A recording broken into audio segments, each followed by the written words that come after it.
Salut mesdames et messieurs, bienvenue dans votre chaîne d'information Africa Actu. L'information nous hisse au sommet du monde, alors si vous êtes nouveau, abonnez-vous et cliquez aussi sur la cloche de notification pour ne plus rien manquer.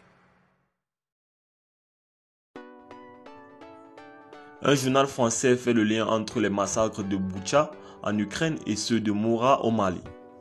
L'annonce triomphale de l'état-major des armées du Mali, faisant état de la neutralisation de 203 présumés djihadistes à Moura, a été récupérée par les organisations de défense des droits de l'homme et même les États-Unis.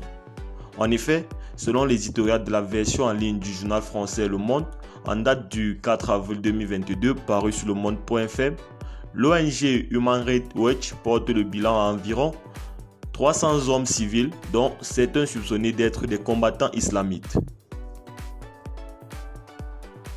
Quant aux États-Unis, ils ont enjoint la MINUSMA à diligenter une enquête pour tirer au clair cet exploit de l'armée malienne aidée par les paramilitaires russes du groupe Wagner.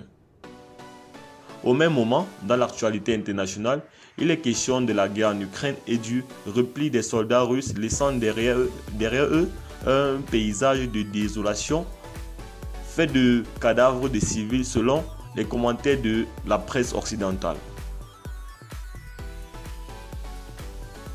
Et toujours selon la même source française évoquée, la résonance entre le massacre de Boutcha et celui de Moura ne se limite pas à leur similarité et à une logique comparable qui évoque clairement des crimes de guerre.